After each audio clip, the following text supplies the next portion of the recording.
किया है। तो एक बार अपने सभी योग साधकों की ओर से भाई राजीव जी का बहुत बहुत अभिनंदन भी।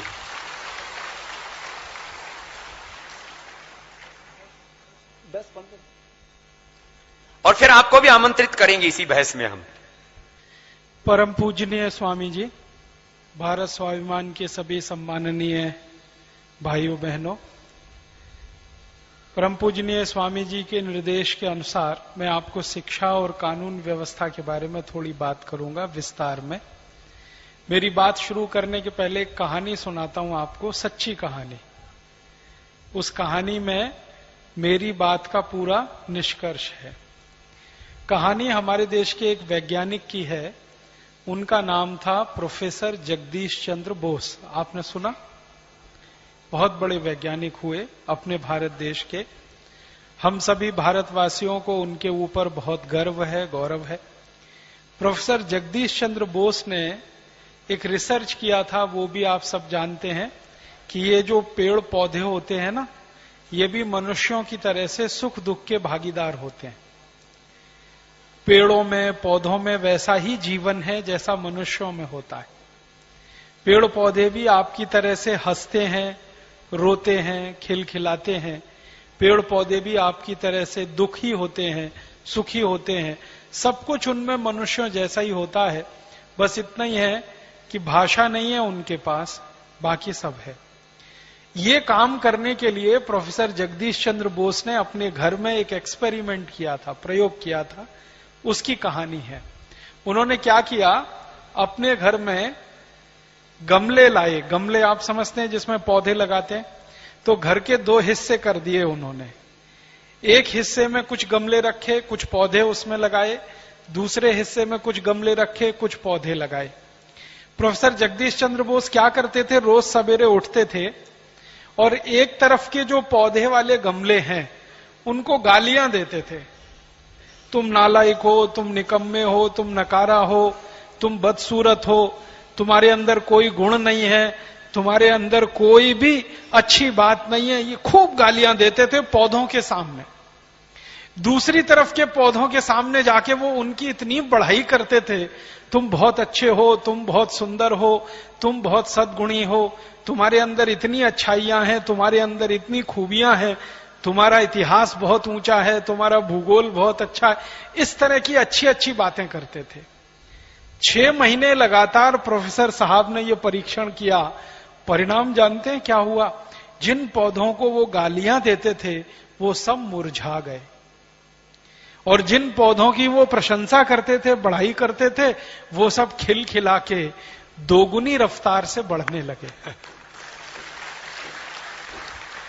इस पूरी कहानी से जो मैं कहना चाहता हूं वो ये कि जब किसी को गालियां दी जाती हैं और किसी को नीचा दिखाया जाता है तो वो मुरझा जाता है, और जब किसी की बढ़ाई की जाती है, प्रशंसा की जाती है, तो वो बहुत अच्छा हो जाता है।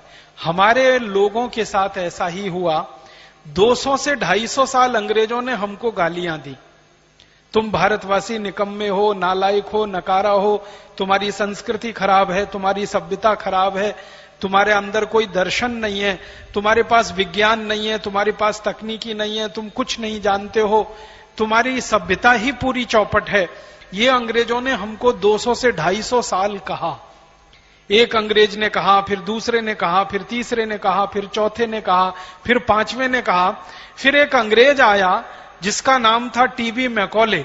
उसने कहा कि एक एक अंग्रेज आता है और भारतवासियों को गाली देता है, कोई ऐसी व्यवस्था बनाओ जो परमानेंट गाली देने वाली हो। एक अंग्रेज आया, जैसे रॉबर्ट क्लाइव आया, उसने ये सब भारतवासियों को सारे बुरे बुरे जो भी बातें हो सकती हैं वो कहीं भारतवासियों को। भारतीय चोर थे, हाँ, चोर थे, डकैत थे, लुटेरे थे, लुच्चे थे, लफंगे थे, लंपट थे, सारी बुरी गालियां। गाय का मांस खाते थे। हाँ। अच्छा देखो, कोई भी हिंदू इस बात को मानने के लिए, कोई भी भारतीय आर्य इस बात को मानने के लिए कतई तैयार नहीं हो सकता। आज भी इस देश में हिंदू, आर्य, कुछ भी कहिए उनको, वो भी मांस खाते हैं, लेकिन आज तक मैंने एक भी हिंदू को गो मांस खाते नहीं देखा। तो ये कैसे हो सकता है कि पहले खाते थे, लेकिन आज तक हमें अभी भी पढ़ाया जा रहा है, हमारी पाठ्य पुस्तकों में अभी भी है। जी राजीव जी। और इसी तरह से एक सबसे बड़ी गाली जो हमको मिली, मैं सभी गालियों में सबसे खराब मानता हूं उसको, कि हम आर्य लोग बाहर से आए और हमने भारत के द्रविड़ों के ऊपर आक्रमण और हमला करके कब्जा कर लिया और द्रविड़ों को मारते मारते दक्षिण भारत में धकेल दिया और पूरे उत्तर भारत पर आर्यों ने कब्जा कर लिया। ये सबसे बड़ी गाली है जो हमें 250 साल अंग्रेजों ने दी। अंग्रेजों के पहले यही गाली हमको फ्रांसीसी देते थे, ऐसी गालियां देते थे हम, और अभी भी दी जा रही है। और फ्रांसीसियों से पहले ये गाली हमको पुर्तगाली लोग दिया करते थे। माने पिछले 500 साल से अगर आप ध्यान से देखें, सुने, समझें, तो हमको इसी तरह की गालियां दी गई। अब वो गालियां सुनते सुनते एक अंग्रेज आता था, गालियां देके जाता था, दूसरा आता था, देके जाता था, तीसरा आता था, देके जाता था। एक टीबी मैकॉले नाम का अंग्रेज आया, उसके दिमाग में एक आइडिया आया, विचार आया कि ये एक एक अंग्रेज भारतवासियों को गाली देता है, कोई ऐसी व्यवस्था बनाओ जो भारतवासियों को परमानेंट गाली देने वाली हो। उस व्यवस्था को उसने कहा एजुकेशन। उसी का नाम है शिक्षा व्यवस्था। और ये वो 1840 में देके चला गया, इंडियन एजुकेशन सिस्टम। हाँ, एक कानून बनाया उसने। जब वो भारत में आया तो यहां जो सबसे ऊंचा अधिकारी होता था भारत में, उसको कहते थे गवर्नर जनरल। आज उसकी हैसियत है प्रधानमंत्री की। आज का जो प्रधानमंत्री है, अंग्रेजों के जमाने में वो गवर्नर जनरल होता था। तो गवर्नर जनरल की काउंसिल का वो मेंबर होके आया था और उसको बहुत अधिकार थे, टीबी मैकॉले को। टीबी मैकॉले के लिए जो पत्र भेजा गया था ब्रिटिश पार्लियामेंट से भारत के गवर्नर जनरल को, उसमें एक वाक्य लिखा हुआ है कि ये व्यक्ति जो विचार व्यक्त करेगा वही नीति बन जाएगी।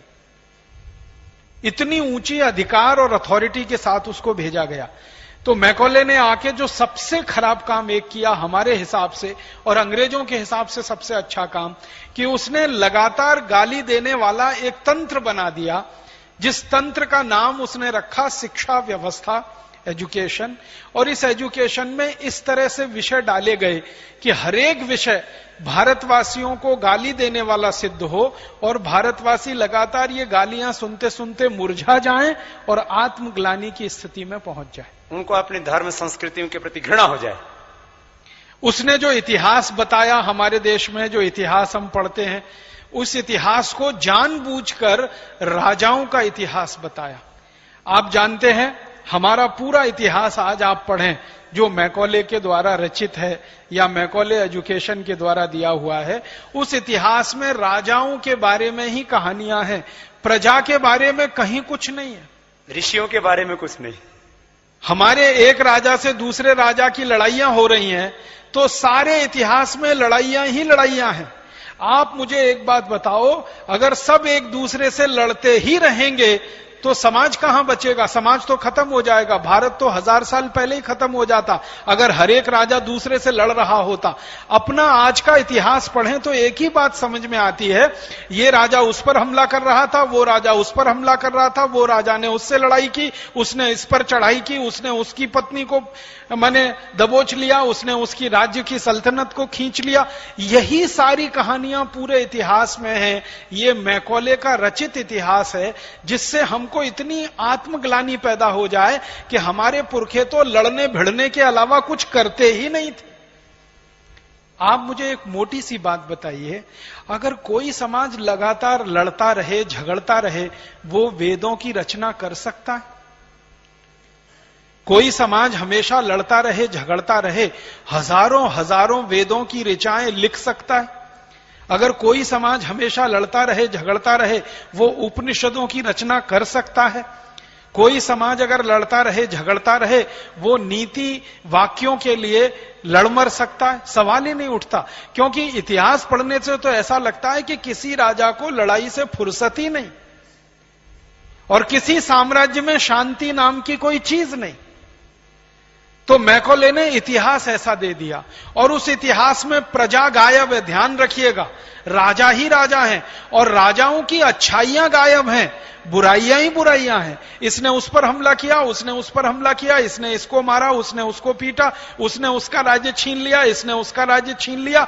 इसी तरह का इतिहास हम पढ़ते हैं, और अगर इसी तरह का इतिहास पढ़ेंगे तो कैसा दिमाग बनेगा हमारा? वैसा ही बनेगा जैसा मैकॉले चाहता था। इसी तरह से हम भारत के दूसरे शास्त्रों की बात करें, हम गणित की बात करें। मैं एक उदाहरण से कहता हूं, मैंने बचपन में गणित पढ़ा है। अंग्रेजी स्कूलों में कैसा गणित पढ़ाया जाता वो आप में से भी कई जानते होंगे। मैकॉले ने कैसा गणित पढ़ाया हमको, एक छोटे से उदाहरण से समझाता हूं। गणित में मुख्य काम किसी भी बच्चे को सिखाने का क्या होता है? जोड़ना, घटाना, गुणा करना और भाग देना। ये 4 मुख्य क्रियाएं हैं गणित में, जो प्राथमिक स्तर पर हर बच्चे को सिखाई जाती है। तो हमें जोड़ना सिखाना है, या घटाना सिखाना है, या गुणा करना सिखाना है, या भाग देना सिखाना है। तो सिखाने के लिए मैकॉले सिस्टम का सवाल कैसे लिखा जाता है, वो एक सवाल बताता हूं आप। मुझे बचपन में गणित जब सिखाया जाता था, तो आपने भी सीखा होगा, तो मुझे एक सवाल आता था, डैडी ने 10 रुपए दिए। अब ये अंग्रेजी में होता था, मैं हिंदी करके बता रहा हूं। अब डैडी शब्द है, पिताजी नहीं है, डैडी है। डैडी का माने होता है DEAD, डैड माने मरा हुआ, डैडी माने मरे हुए जैसा। ये उसका अंग्रेजी में हिंदी अर्थ है, मरे हुए जैसा। तो पिताजी नहीं है, पिताश्री नहीं है, डैडी ने 10 रुपए दिए, या पापा जी ने 10 रुपए दिए। पापा नाम के शब्द का कोई अर्थ आज तक दुनिया में किसी को नहीं मालूम, और हम बोलते रहते हैं अपने अपने पिताजी को पापा पापा पापा पापा। पापा का कोई अर्थ ही नहीं है किसी भी भाषा में। तो पिताजी ने 10 रुपए दिए, मान लीजिए मैंने उसको संशोधित कर दिया। पिताजी ने 10 रुपए दिए, उसमें से 5 रुपए की चॉकलेट खाई, बताओ कितना बचा? अब देखो सवाल देखो, पिताजी ने 10 रुपए दिए, उसमें से 5 रुपए की चॉकलेट खाई, बताओ कितना बचा? हम क्या सिखाना चाहते हैं? घटाना, सब्सट्रैक्शन सिखाना चाहते हैं, घटाना। उदाहरण क्या लिया? पिताजी ने 10 रुपए दिए, 5 रुपए की चॉकलेट खाई, तब कितना बचा? अब बच्चा बचपन से ये सवाल करना शुरू करेगा, तो 2-3 साल के बाद वो पूछेगा चॉकलेट किसकी खाऊं, कैडबरीज की कि नेस्ले की? आप मेरी बात पे ध्यान दीजिएगा, बार बार वो ये सवाल हल करेगा। पिताजी ने 10 रुपए दिए, 5 रुपए की चॉकलेट खाई, तो एक दिन पूछेगा चॉकलेट कैडबरीज की खाऊं कि नेस्ले की? क्योंकि टीवी में रोज विज्ञापन में वो देखता है कि चॉकलेट 2 ही कंपनियां बेचती हैं, या तो कैडबरीज या तो नेस्ले। तो हमने बच्चे को घटाना नहीं सिखाया, हमने बच्चे को घटाना सिखाने के बहाने चॉकलेट का उपभोक्ता बनाया। अगर यही सवाल मुझे सिखाना हो, मैं भारतीय आदमी हूं, और वैदिक पद्धति में अगर यह सवाल सिखाना हो, या वैदिक पद्धति की ना भी बात करूं, भारतीय पद्धति में यह सवाल सिखाना हो, तो माफ करेंगे, इसको सिखाने के लिए मैं ऐसे सिखाऊंगा। पिताजी ने 10 रुपए दिए, मैंने 5 रुपए किसी गरीब को दान कर दिए, बताओ कितना बचा? सवाल तो एक ही है ना, घटाना ही सिखा रहे हैं हम। 10 में से 5 गए, 5 बचा, यही हम उसको सिखा रहे हैं। लेकिन सवाल की जो भाषा है, वो एक जगह पिताजी ने चॉकलेट के लिए 5 रुपए दे दिए, दूसरी जगह पिताजी ने दान करने के लिए 10 रुपए दिए। अगर हर बच्चा 2-3 साल यही सवाल करेगा करेगा करेगा, तो एक दिन पूछेगा ये दान क्या होता है? फिर पूछेगा दान क्यों देना चाहिए? फिर पूछेगा दान किसे देना चाहिए? अगर वो दान के बारे में पूछने लगेगा, दान क्या होता है, क्यों दिया जाता है, क्यों देना चाहिए, तो अपने आप वो भारतीयता में आ जाएगा। और अगर 10 रुपए में से 5 रुपए की चॉकलेट खाएगा, तो हमेशा वो अंग्रेजी सभ्यता में ही जाएगा। और एक उदाहरण से, मैं बचपन में जब पढ़ता था, आप भी पढ़ते होंगे, तो हमको कहते थे ऐसे लिख के लाओ। हमको होमवर्क दिया जाता था, ऐसे लिख के लाओ। तो हमारी टीचर को क्या विषय सूझते थे ऐसे के लिए? वो कहती थी तुम पिकनिक मनाने गए, उस पर ऐसे लिख के लाओ। अब मैं पिकनिक मनाने जाऊंगा और उस पर ऐसे लिखकर लाऊंगा, माने निबंध लिखकर लाऊंगा पिकनिक के ऊपर, तो 100% मुझे अंग्रेज और यूरोपीय सभ्यता में ही जाना पड़ेगा। मुझे ये कभी नहीं कहा किसी भी टीचर ने कि तुम निबंध लिखकर लाओ। तुम माता पिता के साथ तीर्थ स्थान की यात्रा करने गए थे, बद्रीनाथ गए थे, केदारनाथ गए थे, गंगोत्री गए थे, यमुनोत्री गए थे, उसका लिख के लाओ। ये कभी भी किसी कक्षा में मुझे ना किसी ने पढ़ाया ना सिखाया। मुझे हमेशा ये सिखाया ऐसे लिख के लाओ। पिकनिक पर गए और पिकनिक पर गए तो डबल रोटी ले गए, पाव रोटी ले गए, टमाटो केचप ले गए, तो बटर ले गए, तो ये सब यूरोपीय सभ्यता की चीजें ले गए और इनमें से ये हमने खाया, दूसरों को खिलाया, ये सब लिख के लाओ। तो बच्चे का दिमाग तो पूरी तरह से उपभोक्ता बनाने के लिए हमने पूरी शिक्षा तैयार की है। माफ करिएगा, आज की जो पूरी की पूरी शिक्षा व्यवस्था है ये हमको नागरिक नहीं बनाती है, कंज्यूमर बनाती है, उपभोक्ता बनाती है। वो चाहे लक्स का हो या लाइफ बॉय का हो या कैडबरीज का हो या नेस्ले का हो। और मैं ऊंची शिक्षा की भी बात कर रहा हूं। ऊंची कक्षाओं में जो शिक्षा दी जाती है माध्यमिक स्तर तक और उसके आगे ग्रेजुएशन और पोस्ट ग्रेजुएशन तक, ये शिक्षा भी हमको कंज्यूमर बनाने के लिए ही है। बस कंज्यूमर अलग अलग तरह का है। जब बचपन की शिक्षा है वो प्रोडक्ट का कंज्यूमर बनाने के लिए है और हायर एजुकेशन है वो किसी यूनिवर्सिटी अमेरिका और यूरोप की उसका कंज्यूमर बनाने के लिए हमको शिक्षा दी जाती है।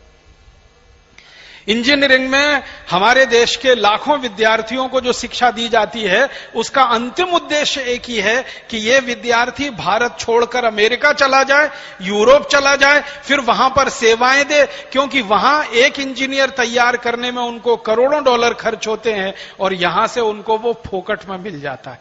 तो ये पूरी की पूरी शिक्षा व्यवस्था जो आज हम ढो रहे हैं हमारे कंधे पर, मैकॉले की दी हुई शिक्षा व्यवस्था, इतिहास उसी समय का पढ़ाया जा रहा है। भूगोल भी हमने नहीं बदला, हमारा भूगोल भी अंग्रेजों के जमाने का जो तय हो गया है वही भूगोल हम पढ़ते हैं। सिविक्स और इकोनॉमिक्स वही पढ़ते हैं। अर्थशास्त्र में पता है सारी की सारी थ्योरीज जो पढ़ाई जाती हैं वो सब वेस्टर्न थ्योरीज हैं। अर्थशास्त्र का आप में से कोई भी विद्यार्थी होगा जो एमए इन इकोनॉमिक्स करता हो या पीएचडी इन इकोनॉमिक्स उसने किया हो, उसको सारे सिद्धांत जो पढ़ाए जाते हैं वो पश्चिमी विचारकों के सिद्धांत हैं। एक भी हिंदुस्तानी अर्थशास्त्री विचारक का कोई सिद्धांत अर्थशास्त्र में नहीं पढ़ाया जाता। इस देश का सबसे बड़ा अर्थशास्त्री विचारक जो माना जाता है वो चाणक्य है। चाणक्य का एक भी सिद्धांत एमए इकोनॉमिक्स में नहीं है, बीए इकोनॉमिक्स में नहीं है, इंटरमीडिएट में नहीं है, हाई स्कूल में नहीं है, उसके पहले भी कहीं नहीं है। सारे के सारे पश्चिमी अर्थशास्त्रियों के सिद्धांत। इसी तरह से एक दर्शन शास्त्र विषय पढ़ाया जाता है, फिलोसॉफी। पूरा का पूरा फिलोसॉफी भरा पड़ा है पश्चिमी विचारकों से। देकार्ते का थ्योरी पढ़ लीजिए, लिबिनिज का थ्योरी पढ़ लीजिए, अरस्तु का थ्योरी पढ़ लीजिए और या सुकरात का थ्योरी पढ़ लीजिए। और उनके थ्योरीज जब मैंने पढ़ने शुरू किए तो इतनी हंसी आती है कि ऐसे मूर्ख विचारकों की थ्योरीज अगर हम पढ़ते हैं तो हम मूर्ख ही पैदा होंगे, अकल वाले तो हो नहीं सकते। आपको एक छोटा उदाहरण दूं, सुकरात का नाम आपने सुना है? The great great philosopher of western world, पूरे पश्चिमी समाज का सबसे बड़ा विचारक और दर्शन शास्त्री। और उसके बाद अरस्तु का नाम आपने सुना है? दोनों की एक मान्यता सुनना ध्यान से और फिर सिर पीटना अपना कि अगर यही महान दर्शन शास्त्री हैं वो, तो फिर हमारे सबसे खराब दर्शन शास्त्री उनसे अच्छे। दोनों स्वामी जी कहते हैं स्त्री को शरीर में आत्मा नहीं होती। ध्यान से सुनना इसको, माताएं बहनें और ज्यादा ध्यान से सुने इसको।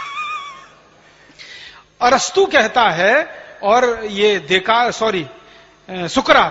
सुकरात अरस्तु दोनों कहते हैं स्त्री को शरीर में आत्मा नहीं होती। स्त्री ऐसे होती है जैसे मेज या कुर्सी और मेज को कभी भी उठाकर फेंका जा सकता है, स्त्री को भी कभी भी उठाकर फेंका जा सकता है। ये दर्शन है सुकरात का, ये दर्शन है अरस्तु का, जिस पर हमारे यहां बड़े बड़े लोग पीएचडीज करते हैं। और एक जगह तो सुकरात इतनी खराब बात कहता है, स्त्री ऐसे होती है जैसे कोई कपड़ा। जब जरूरत पड़ी उतार के फेंक दिया, जब जरूरत पड़ी पहन लिया। और अरस्तु तो उससे भी एक कदम आगे जाके कहता है कि कपड़ा शरीर पर हमेशा नहीं धारण किया जा सकता, इसलिए स्त्री को भी हर समय साथ में नहीं रखा जा सकता। आप इससे भी ज्यादा सिर पीटेंगे। कोई नहीं। ये सुकरात के विचार हैं, ये अरस्तु के विचार हैं। और अरस्तु और सुकरात ये दोनों कहते हैं, इन दोनों की मान्यताओं को आज तक पश्चिमी समाज खंडित नहीं कर पाया। लेविनिट्ज भी वही कहता है, दिकारते भी वही कहता है, और उसके बाद के सारे फिलोसोफर्स यही मानते हैं। इसलिए महिलाओं के प्रति पश्चिमी समाज में कोई आदर भाव नहीं है। महिला वस्तु की तरह है, इस्तेमाल करो और फेंको, यूज एंड थ्रो। फिलॉसफी में से आया। कोई भी जीवन दर्शन जो है ना, वो फिलॉसफी से निकलता है। एक मूल बात मैं आपको बताना चाहता हूं, कोई भी सभ्यता दर्शन में से निकलती है। समाज का जैसा दर्शन होगा, सभ्यता वैसी ही बनती चली जाएगी। पश्चिमी समाज का दर्शन स्त्रियों के बारे में यह है कि स्त्री वस्तु की तरह से है, उसमें आत्मा नहीं है। आपको एक जानकारी दूं, सन 1950 तक ब्रिटेन में, बहुत ध्यान से सुनना इस बात को, सन 1950 तक ब्रिटेन में, अमेरिका में, फ्रांस में, जर्मनी में, स्वीडन में, स्विट्जरलैंड में और डेनमार्क में, इतने देशों में सन 1950 तक किसी भी महिला को वोट देने का अधिकार नहीं था। आपको मालूम है ये बात? अमेरिका में स्त्रियों को वोट देने का अधिकार 1952 के बाद मिला। और सन 1950 तक यूरोप और अमेरिका के किसी भी देश में स्त्रियों को बैंक अकाउंट खोलने का अधिकार नहीं था। बैंक अकाउंट या तो उसके पति का हो सकता है, या उसके बेटे का हो सकता है, या भाई का हो सकता है। किसी महिला का बैंक अकाउंट नहीं हो सकता। और 1950 तक पूरे यूरोप और अमेरिका में कोई स्त्री घर से अकेले बाहर नहीं जा सकती। भले बाहर जाना हो तो 4 साल के पिद्दी से भाई को साथ लेना पड़ेगा, भले वो लड़की 20 साल की हो। 4 साल का भाई है उसका, जो कोई सुरक्षा नहीं कर सकता, वो उसके साथ जाएगा, वो अकेली नहीं जा सकती। इतनी पाबंदियां महिलाओं पर लगाकर रखी हैं पश्चिमी समाज ने, इसलिए वहां पर वीमेन्स लिबरलाइजेशन नाम का आंदोलन चला, जो सैकड़ों साल तक चला। और उस आंदोलन की थोड़ी सी सफलता मिली कि 1952 में आके कुछ देशों ने वोट देने का अधिकार दिया। 1957 में आकर कुछ देशों में स्त्रियों में बैंक अकाउंट खोलने का अधिकार मिला। और आपको मालूम है, अभी 20 साल पहले तक यूरोप में स्त्रियों की तनख्वाह और पुरुष की तनख्वाह में जमीन आसमान का अंतर था। अभी 20 साल पहले तक कोई एक काम आप करो तो पुरुष को अगर $100 मिलेंगे तो स्त्री को वही काम करने के $30 ही मिलेंगे। क्यों? कहा जाएगा इसमें तो आत्मा नहीं है। और मुझे बहुत खराब लगता है ये कहते हुए कि यूरोप और अमेरिका में अभी 20 साल पहले तक 3 स्त्रियों की गवाही एक पुरुष के बराबर होती थी। 3 स्त्री जो बात कहेंगी, एक पुरुष वो कहेगा, ये बराबर माना जाता था। ये उनकी सभ्यता है, ये उनका दर्शन है। अब ये सभ्यता और ये दर्शन लेकर टीबी मैकॉले भारत आया। ध्यान दीजिएगा, मैंने ये सब आपको भूमिका बनाने के लिए कहा, क्योंकि टीबी मैकॉले किस समाज का आदमी था? पश्चिम का आदमी था, ब्रिटेन का आदमी था। वो लेविनिट्ज को भगवान मानते हैं, वो देकारते को भगवान मानते हैं, वो अरस्तु को भगवान मानते हैं, वो सुकरात को भगवान मानते हैं। उन्हीं देशों से आया मैकॉले, तो उसकी मानसिकता भी वही थी, स्त्रियों के विरोध में। और आया तो पूरी शिक्षा व्यवस्था उसने ऐसी डिजाइन की जो 100% स्त्री विरोधी है, महिला विरोधी है, स्त्रियों को हतोत्साहित करने वाली है और स्त्रियों को अपमानित करने वाली है। हर खंड खंड पर आप देखेंगे इस पूरी शिक्षा व्यवस्था में स्त्रियों का जितना अपमान होता है, शायद कोई कल्पना नहीं कर सकता। और वही शिक्षा व्यवस्था हम ढोते हुए चले आ रहे। हमारे देश का दर्शन है, हमारे देश की सभ्यता है कि स्त्री सबसे बड़ी गुरु होती है, मां सबसे बड़ी गुरु होती है। हमारे देश का दर्शन है और सभ्यता है। मैंने स्वामी जी एक जगह पढ़ा, भारतीय दर्शन पढ़ रहा था, तो नाम भूल गया हूं दर्शन शास्त्री का, याद आएगा तो बताऊंगा। उसने एक वाक्य लिखा, स्त्री से ज्यादा पवित्र दुनिया में कोई नहीं होता।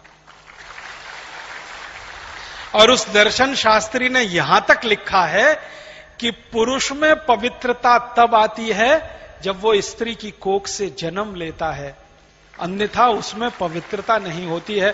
और यही बात उसने पति के लिए लिखी कि जब कोई कुंवारा लड़का शादी करता है तब पवित्रता के थोड़े से अंश को पहचान पाता है। आपको मालूम है हमारे देश में बहुत सारे मंदिर हैं जहां पर यह सिद्धांत अभी भी लागू है।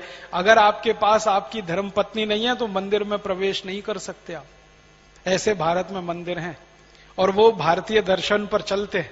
वो कहते हैं आप पवित्र नहीं है अगर आपके साथ आपकी पत्नी नहीं है, क्योंकि कहा यह जाता है कि पत्नी ना हो तो पुरुष का दिमाग कितना लंपट होता है उसका अंदाजा नहीं है, अगर वो योगी नहीं है तो।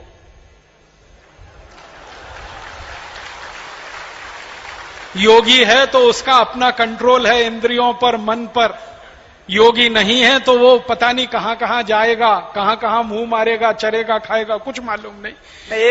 एक बात सीधी सी यही है इसमें तो कि व्यक्ति जो है, एक इंसान जिसको हम पुरुष कहते हैं, पुरुष कोई आसमान से तो गिरा नहीं।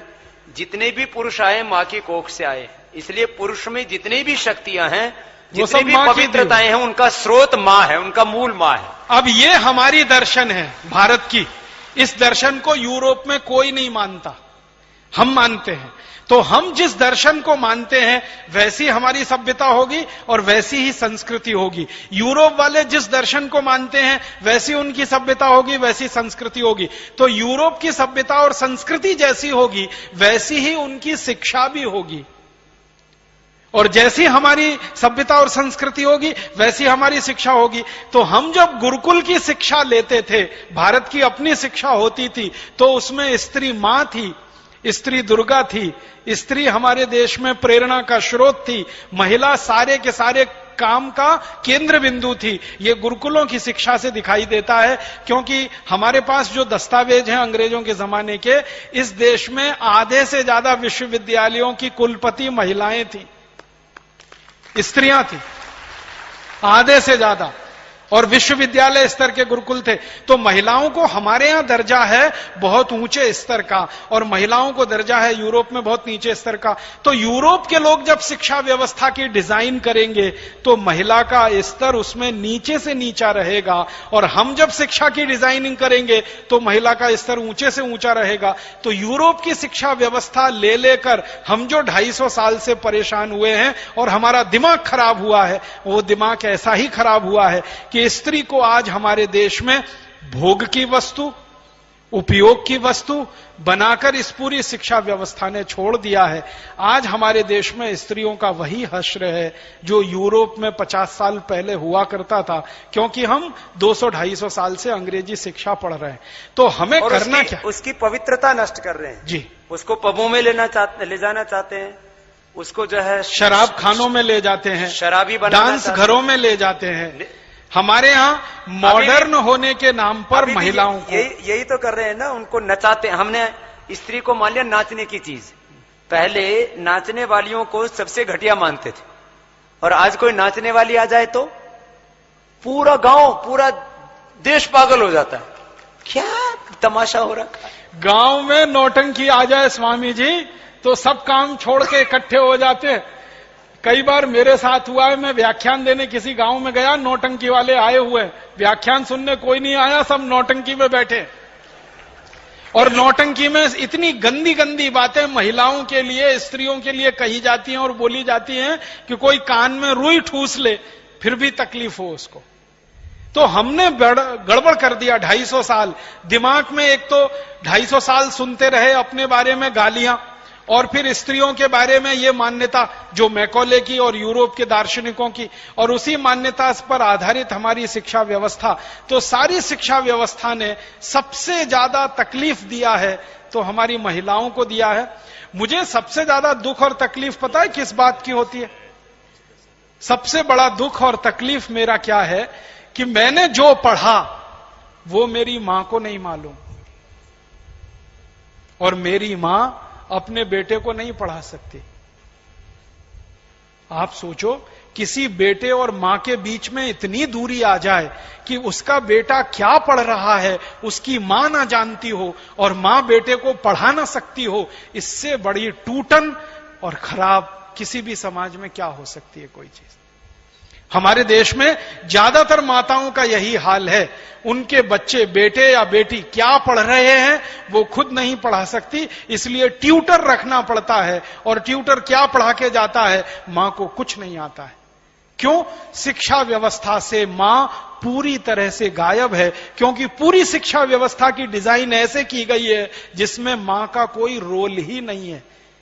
हम गुरुकुल की शिक्षा में सबसे बड़ा गुरु मां को मानते हैं, और यूरोपियन शिक्षा व्यवस्था, टीवी मैकॉले की शिक्षा व्यवस्था में सबसे बड़ा गुरु मैकॉले हो गया, मां नहीं है। और वो मैकॉले हो गया जो मानता ही नहीं है कि मां में कोई आत्मा भी होती है, वो तो वस्तु है, यूज एंड थ्रो के लिए। तो ये एक छोटी सी बात मैंने थोड़ा विस्तार करके कही कि हमको हमारी शिक्षा व्यवस्था बदलनी है।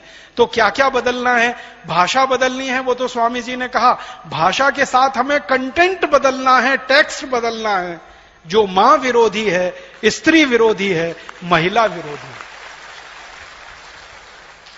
इसके आगे हम चलेंगे तो विषय भी बदलने हैं हमको। आप में से मैथमेटिक्स पढ़ने वाला कोई विद्यार्थी यहां बैठा हो जिसने एमएससी मैथमेटिक्स किया हो, उसके लिए मैं कहना चाहता हूं कि मैथमेटिक्स में हम इतने विषय पढ़ते हैं जो जिंदगी में कभी काम नहीं आते। डिफरेंशियल कैलकुलस पढ़ते हैं, इंटीग्रल कैलकुलस पढ़ते हैं, स्टैटिस्टिक्स पढ़ते हैं, स्टैटिक्स पढ़ते हैं, डायनामिक्स पढ़ते हैं, सब रद्दी और एकदम बेकार। ट्रिग्नोमेट्री पढ़ते हैं जो किसी काम की नहीं है। शायद हां, कब से शुरू हो गया? 12th से शुरू हो गया। और तकलीफ की स्थिति, पहले एमएससी में होता था, बीएससी में, अब 12th से शुरू हो गया। तो आप सोचिए कि जो विषय जिंदगी में कभी काम नहीं आने वाले, मैंने डायनेमिक्स पढ़ा, मैंने स्टैटिक्स पढ़ा, मैंने इंटीग्रल कैलकुलस पढ़ा, मैंने डिफरेंशियल कैलकुलस पढ़ा, आज तक मेरी जिंदगी में एक बार भी काम नहीं आया। तो मैं मेरे गणित के अध्यापकों को जब भी मिलता हूं पूछता हूं, आपने मुझे ये सब क्यों पढ़ाया? तो मेरे तो काम नहीं आया। तुलनात्मक अध्ययन करने के लिए। तो मेरे अध्यापक कहते हैं हमको किसी ने पढ़ाया, हमने तुमको पढ़ा दिया। तो भेड़िया धसान चल रहा है ये इस देश में। और मैं आपको विनम्रता से और ईमानदारी से बताता हूं, मेरी दादी ने मुझको ढैया पौना सवैया पढ़ाया था। ढैया पौना सवैया समझते? ये पुराने गांव के लोग ही पढ़ा सकते हैं, आजकल कॉन्वेंट वालों को तो कुछ समझ में नहीं आता ढैया पौना सवैया। मेरी दादी जो कभी स्कूल नहीं गई, किसी कॉलेज में नहीं पढ़ी, एकदम हरफ निरक्षर, काला अक्षर भैंस बराबर अगर आप उसको कहना चाहें तो कह सकते हैं, उसने मुझे ढैया पौना सवैया के पहाड़े सिखाए, और वो रोज मेरे जिंदगी में काम आते हैं, हर समय मेरी जिंदगी में काम आते हैं। दादी स्वर्गवासी हो गई है तो भी मेरे काम आ रहे हैं, और अगले जब तक मैं जिंदा रहूंगा मेरे काम आए। भारतीय गणित है ना ये। तो मेरा कहना है कि जो चीज जिंदगी भर काम आती है वो हम क्यों नहीं पढ़ाएं? स्त्रियों को सम्मान देने वाली बातें हमारी शिक्षा व्यवस्था में क्यों ना हो?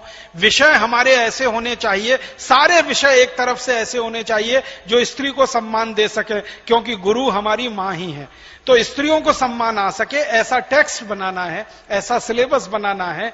हमारे देश में हम एक जिम्मेदार नागरिक बने, ना कि किसी कंपनी के उपभोक्ता।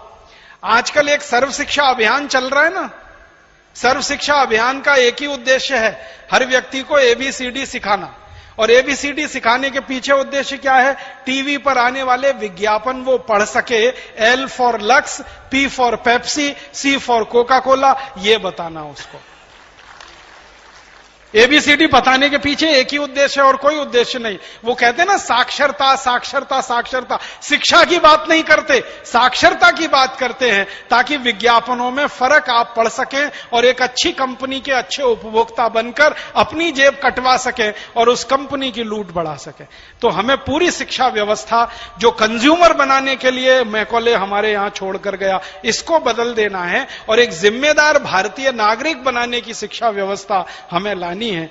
इसके लिए भारत स्वाभिमान का अभियान है और यही हम करें, ये हमारी अभीष्ट इच्छा है। धन्यवाद, आभार। ये तो एक ही विषय हुआ आपका अभी, और इसमें वो एक हम चीज और भी जोड़ना चाहते हैं अक्षर की बात कर रहे थे ना अभी, ल माने लक्स, सी माने कोका कोला, और जो है अ माने अपराध, श माने शराब, ये सारे के सारे से बाहर निकाल के, जहां अभी तो शिक्षा में एक ही पक्ष लिया था, शिक्षा में ही चिकित्सा है। हमें जो चिकित्सा पद्धति पढ़ाई जाती है कि एमबीबीएस डॉक्टर बनता है, पूरी दुनिया मानती है कि चिकित्सा क्षेत्र के, चिकित्सा शास्त्र के, चिकित्सा पद्धति के जो फोर फादर हैं, मूल गुरु हैं, वो कौन है? महर्षि चरक और सुश्रुत।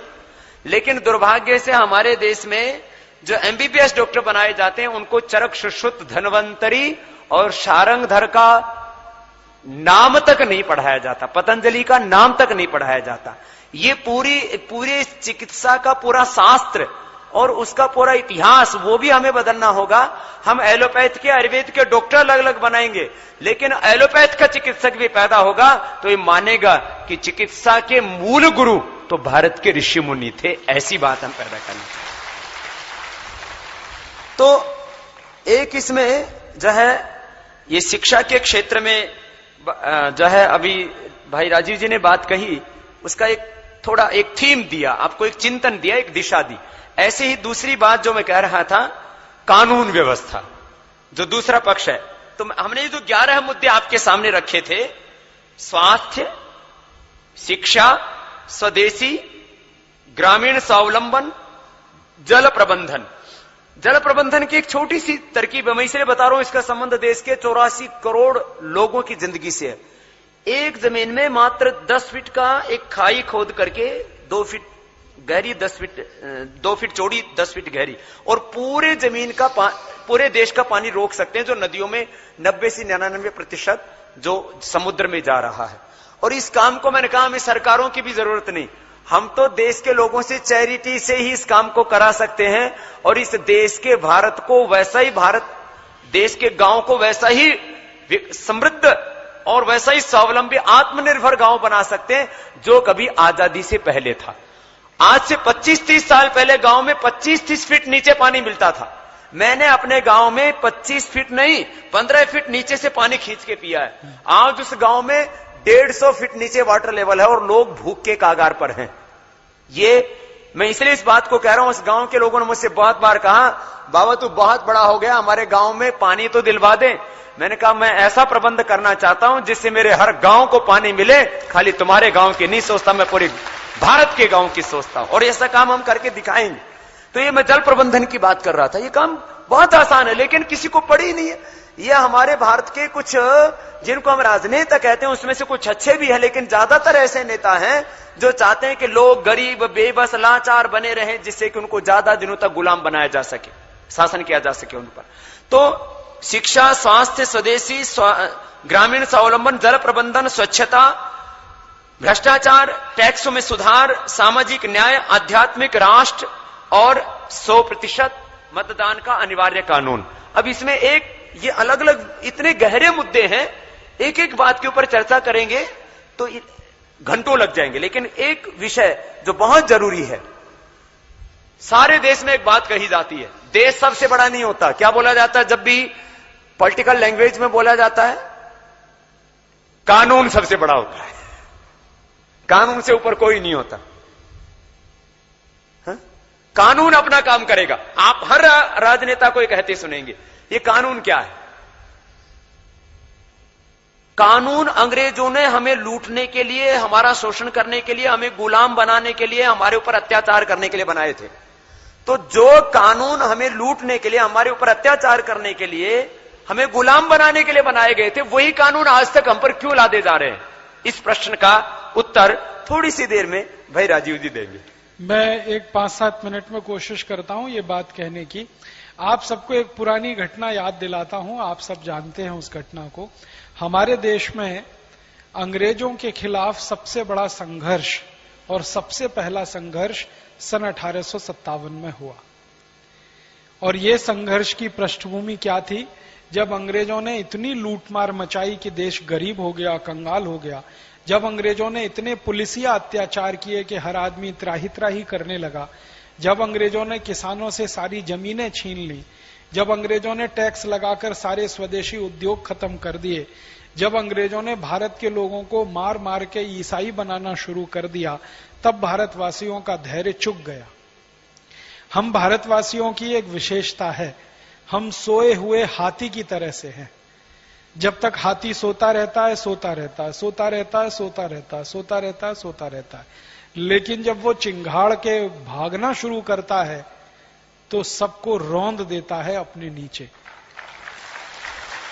भारतवासी भी वैसे ही हैं। हम अंग्रेजों के अत्याचार को 100 साल सहते रहे। अंग्रेजों ने अत्याचार करना शुरू किया 1757 से, जब से उनको कलकत्ता में अपना राज्य स्थापित करने का रास्ता खुला। आप जानते हैं ना, प्लासी का युद्ध हुआ था, तो प्लासी के युद्ध के बाद जब से कलकत्ता में और बंगाल में अंग्रेजों की सरकार बनी, तब से अंग्रेजों ने अत्याचार शुरू किए। वो अत्याचार हम 100 साल तक सहन करते रहे। 100 साल तक हमने उफ नहीं किया।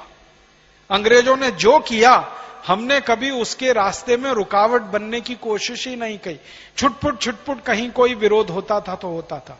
जब पानी हद से ज्यादा गुजर गया, कहते हैं नाक तक पानी आ गया, डूबने की स्थिति आई, तब भारतवासियों ने एक साथ विद्रोह किया।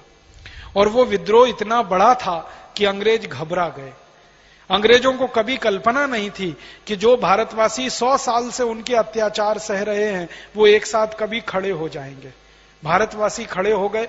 350 से ज्यादा स्थान ऐसे बने जहां क्रांति हो गई और अंग्रेजों की सरकार को उखाड़कर फेंक दिया भारतवासियों ने। अंग्रेजों की सरकार खत्म कर दी। एक केंद्र था सतारा, नाम सुना? पूरा अंग्रेजों का साम्राज्य वहां से उखड़ गया 1857 में। दूसरा केंद्र था सांगली, फिर था कोल्हापुर, फिर था पूना, फिर पूरे भारत में ऐसे 350 से ज्यादा केंद्र थे जहां अंग्रेजों की सरकार खत्म हो गई और 3,65,000 अंग्रेज उसमें मारे गए। 1857 की क्रांति शुरू हुई थी। यहीं हरिद्वार के नजदीक में एक मेरठ नाम का स्थान है, मुश्किल से यहां से कितना 70-80 किलोमीटर होगा। इस मेरठ स्थान से शुरू हुई थी क्रांति 10 मई 1857 को, और वो फिर पूरे देश में फैल गई।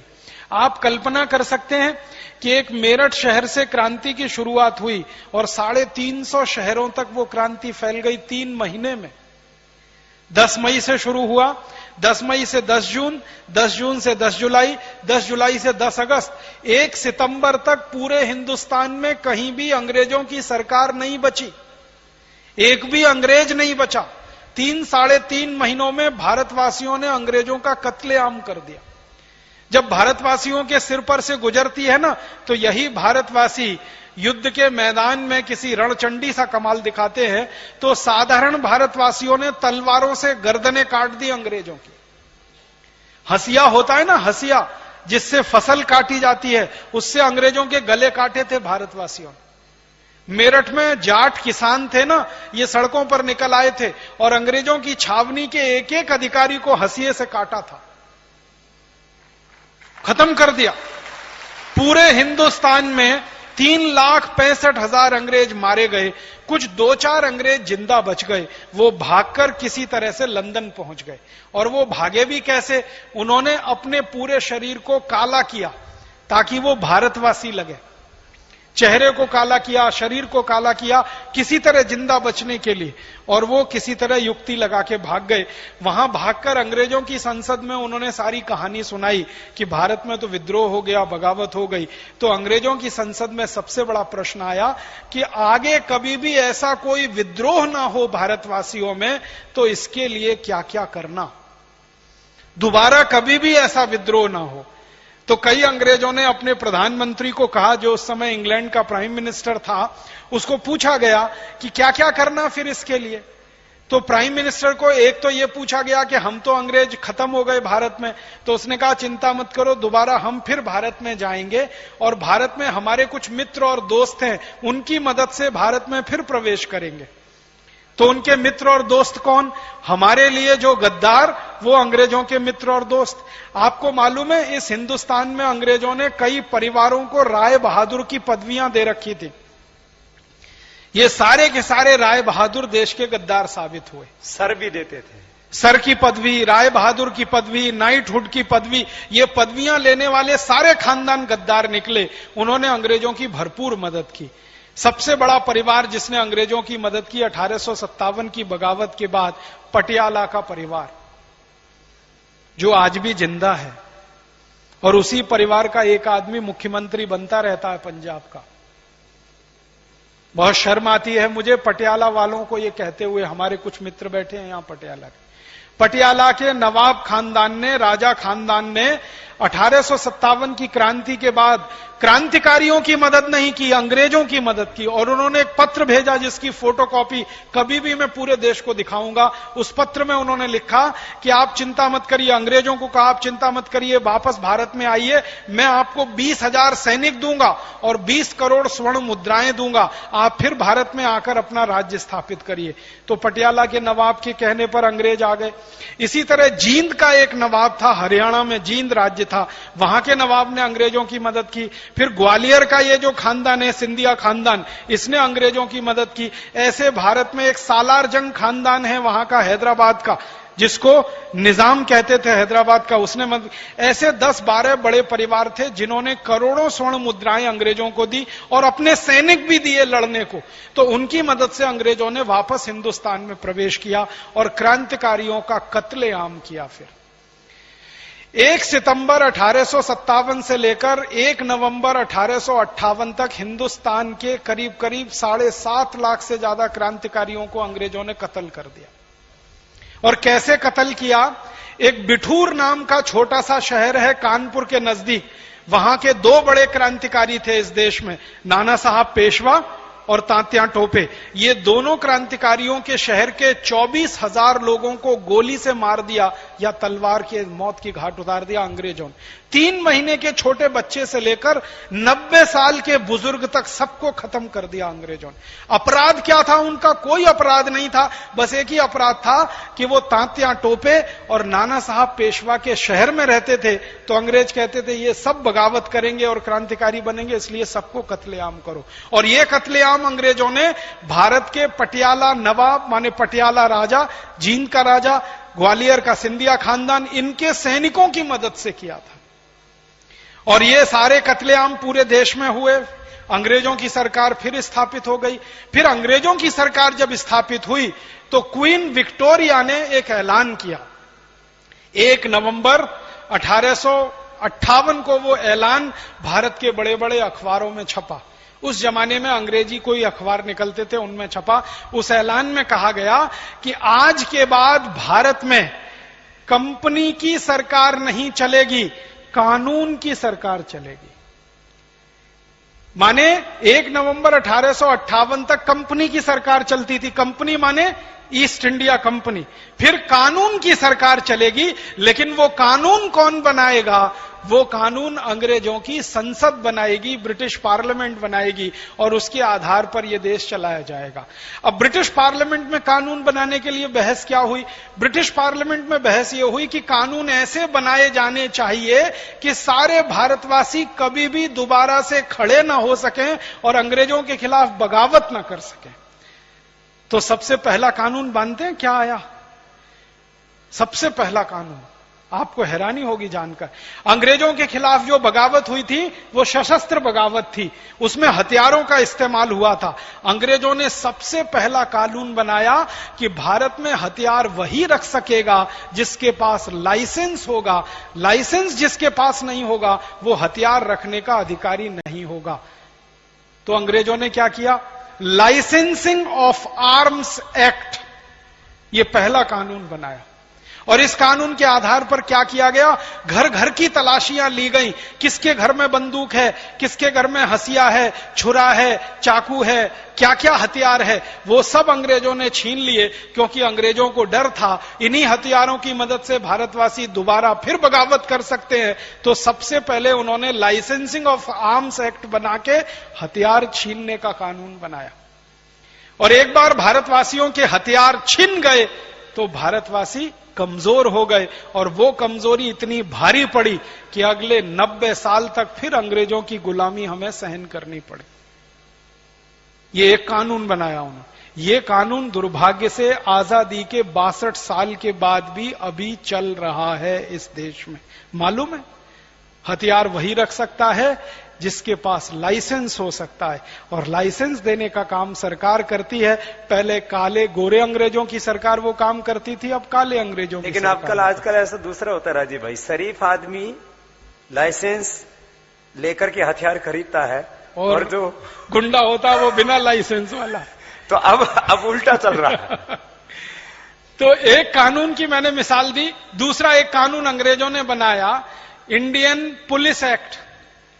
पुलिस एक्ट बनाया वो ये कि हर भारतवासी कभी भी अंग्रेजों के खिलाफ कुछ ना करे, उसको मारकर, पीटकर, दबाकर, कुचलकर कंट्रोल करने के लिए एक एजेंसी चाहिए। तो पुलिस नाम की एक व्यवस्था उन्होंने खड़ी की। आपको मालूम है 1858 से पहले इस देश में कोई पुलिस नहीं थी। किसी भी राजा ने पुलिस नहीं रखी। आर्मी रखी, सेना होती थी, पुलिस नहीं होती थी, क्योंकि पुलिस की जरूरत नहीं थी। अपने ही लोगों को मारना, पीटना, दबाना, धमकाना ये कौन करता है?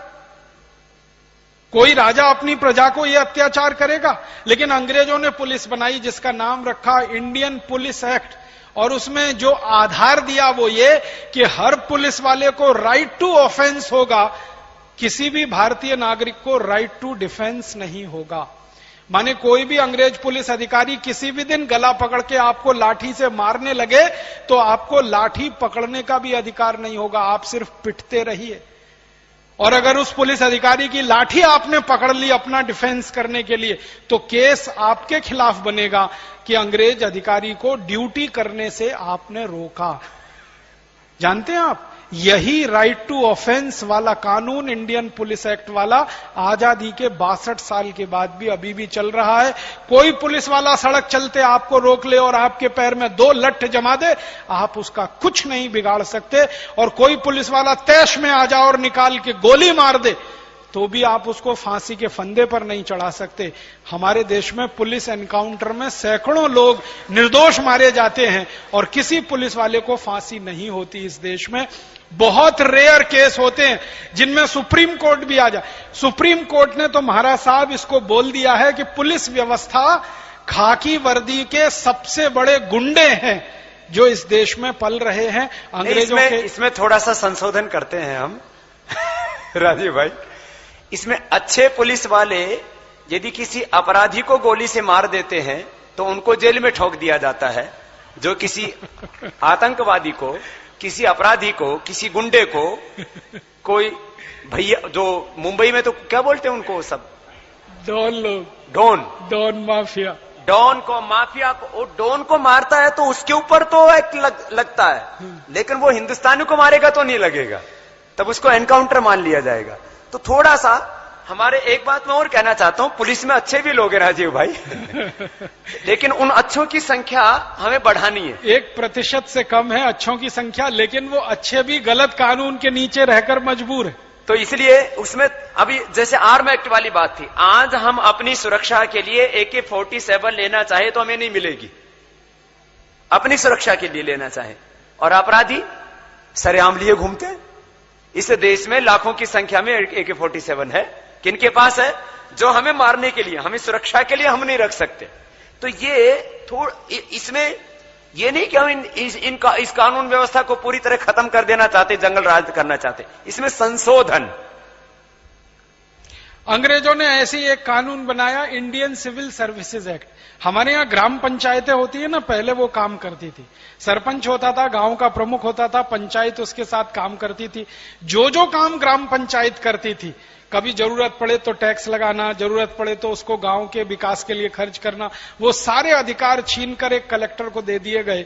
और उस पोस्ट को DM कहते हैं, डिस्ट्रिक्ट मजिस्ट्रेट कहते हैं, कलेक्टर कहते हैं। और ये जिस कानून के तहत हुआ वो इंडियन सिविल सर्विसेज एक्ट, वो कानून वैसे का वैसा ही चल रहा है। एक डिपार्टमेंट है, इसमें थोड़ा सा एक बात मैं बीच में टोकूंगा। इंडियन सिविल सर्विस एक्ट में एजुकेशन का पूरा प्रबंध है, लेकिन आप एक आर्मी के अंदर ऑफिसर बनने के लिए आपको एजुकेशन सर्टिफिकेट के साथ साथ आपका कैरेक्टर सर्टिफिकेट लगता है।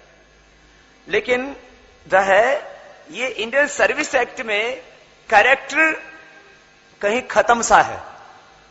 हमें ऐसा करना चाहिए कि एजुकेशन के साथ में कैरेक्टर वो बराबर होना चाहिए। तो हमारे अभी भी पूरी ट्रेनिंग होती है, क्योंकि मैं दोनों ही व्यवस्थाओं से काफी अच्छी तरह से परिचित हूं। जो हमारे पुलिस और प्रशासन में जिनको तैनात किया जाता है उनके लिए ये बात सही है कि उनको अतिरिक्त प्रशिक्षण दिया जाता है, लेकिन उसमें प्रबंधकीय ज्ञान के साथ साथ में मानवीय मूल्यों का, संवेदनाओं का एक बहुत गहरा समन्वय करने की आवश्यकता है। तो ये संशोधन, इसका मतलब ये न कोई सोचे कि ये सब जो है ये बाबा जी कोई ऐसा भारत बनाना चाहते हैं जहां कानून, जहां व्यवस्था, हम उन व्यवस्थाओं को बदलना चाहते हैं जो अंग्रेजों ने हमें गुलाम बनाने के लिए जो है, अभी भाई सरकार राजीव जी कह रहे थे कि बगावत ना कर सके, सिर ना उठा सके और आजादी की मांग ना कर सके, ऐसे कानून बनाए थे। उन कानूनों को बदलना चाहते हैं और इस देश का हर आदमी आत्मसम्मान के साथ जी सके, ऐसी व्यवस्था बनाना चाहते हैं। तो ऐसे मैंने आपको 2-3 उदाहरण दिए, एक उदाहरण देके खत्म करूंगा। अंग्रेजों ने एक कानून बनाया, पीडब्ल्यूडी का नाम सुना, पब्लिक वर्क्स डिपार्टमेंट, इसका कानून बनाया। स्वामी जी जल की बात कर रहे थे, मैं उसी जल की बात कहने जा रहा हूं। 1857 के पहले हमारे देश का जो जल प्रबंधन था वो ग्राम पंचायत के हाथ में था। तालाब होते थे, कुआं होते थे, बावड़ी होती थी और कई राजाओं ने नहरें भी निकाली थी। आपको मालूम है सबसे ज्यादा नहरें इस देश में महाराजा रणजीत सिंह ने बनवाई, सबसे ज्यादा नहर। अंग्रेजों से भी ज्यादा नहरें इस देश में महाराजा रणजीत सिंह की बनाई हुई हैं। उनको ये जल प्रबंधन का सबसे बड़ा ज्ञान था इस देश में। तो बहुत सारे राजा नहर भी बनवाते थे और ग्राम पंचायतें उनकी देखरेख किया करती थी, तालाब की, कुएं की, बावड़ी की, आदि आदि। ये सब अधिकार ग्राम पंचायत के अधीन था। जब तक ग्राम पंचायतें जल प्रबंधन का अधिकार रखती थी, इस देश के सारे तालाब लबालब भरे रहते थे पानी से। कभी पानी की कमी नहीं हुई इस देश में। और पानी ऐसा रहा कि 10 फीट पर खोदो तो पानी मिल जाए। हमने देखा, ये तो मैं वही बता रहा था। तालाब जब लबालब भरे रहेंगे तो कुओं का जल स्तर बना रहेगा, बावड़ी का जल स्तर बना रहेगा। बारिश तो अच्छी होती थी उस समय, आज भी। तो सारे तालाब, कुएं, बावड़ी, सारी व्यवस्था ग्राम पंचायत के अधीन थी। तो पंचायतें उनका रख रखाव करती थी, अच्छे से चलता था। अंग्रेजों ने ये सारा पंचायतों से छीनकर एक डिपार्टमेंट बना दिया, पब्लिक वर्क्स डिपार्टमेंट, पीडब्ल्यूडी, और उनके हाथ में सब दे दिया। जब से ये हमारा जल प्रबंधन पीडब्ल्यूडी के हाथ में आया, सब सत्यानाश हो गया। तालाब सूख गए, बावड़ियां सूख गई, कुएं सूख गए, क्योंकि पीडब्ल्यूडी वालों को क्या लेना देना किसी गांव के तालाब में जल भरा है या नहीं भरा है। उनको अपनी तनख्वाह और उनका टीए, उनका डीए, उनका एचआरए, इतने से ही लेना देना है, बाकी से क्या लेना देना, क्योंकि वो तो उस गांव में रहते नहीं। जो उस गांव में रहता है उसको दर्द होगा कि मेरा तालाब भरा हुआ है या खाली है। किसी दूसरे शहर का आदमी पीडब्ल्यूडी वाला जाता, उसको क्या लेना देना। तो अंग्रेजों ने ये एक एक चीजें छीन कर जो दे दिया अधिकारियों के हाथ में, उनके कारण सारा जल प्रबंधन इतना खराब हुआ है कि भारत में चेरापूंजी, जहां 150 इंच बारिश होती है, वहां पीने का पानी साल में 3 से 4 महीने मिलता नहीं है। एक बाल्टी 10 रुपए का खरीदना पड़ता है। चेरापूंजी, जहां 150 इंच बारिश होती है साल में, वहां पीने के पानी की समस्या हो गई है। गंगा नदी, जो कभी हमेशा 365 दिन साल में भरी बहती थी, आज उस गंगा नदी में इतना इतना पानी रह गया है, आप इधर से उधर जाके पार कर सकते हैं। सारी नदियां सूख गई हैं, तालाब सूख गए हैं, कुएं तो खत्म हो गए हैं, बावड़ियां तो अब कहीं दिखाई नहीं देती हैं, दिखाई देती हैं तो खंडहर जैसी हो गई हैं, क्योंकि पीडब्ल्यूडी डिपार्टमेंट्स किसी की कोई साथ समार नहीं करने जा रहा। अकेले दिल्ली शहर में 1857 से पहले 70 तालाब थे दिल्ली में। आज दिल्ली में 2-3 तालाब रह गए हैं बस। ये पीडब्ल्यूडी ने हमारे देश में कर दिया। तो अंग्रेजों ने क्या किया कि गांव के लोगों के हाथ की सारी व्यवस्थाएं छीनकर अपने हाथ में ले लिया और उनको बेदरकार छोड़ दिया। मैंने अंग्रेजों की सरकार के 250 साल पर एक वो एनालिसिस किया है। लगभग 200 साल अंग्रेजों की सरकार रही, तो 200 साल में अंग्रेजों के सारे खर्चे, जो सरकार के खर्चे हैं, इसमें मालूम है सबसे कम खर्चा है वो जल प्रबंधन का है। 200 साल अंग्रेजों ने राज किया।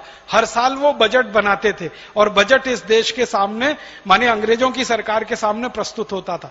तो आपको कल्पना एक बताता हूं, अगर 100 करोड़ रुपए का बजट होता था तो पानी का खर्चा कभी भी 1 लाख रुपए से ज्यादा उन्होंने नहीं किया।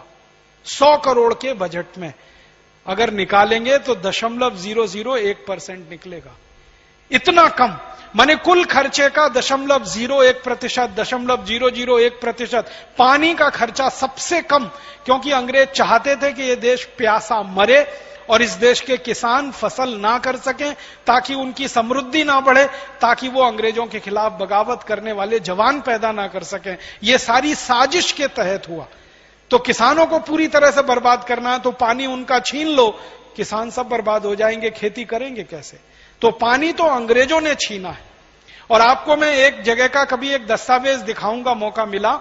उड़ीसा का मेरे पास एक दस्तावेज है सन 1870 के आसपास का, जिसमें एक अंग्रेज कलेक्टर ने नियम बना दिया कि जो नहर होती है ना, नहर में पानी तो छोड़ने का अधिकार सरकार के हाथ में है ना, कब पानी छोड़ना कब नहीं छोड़ना।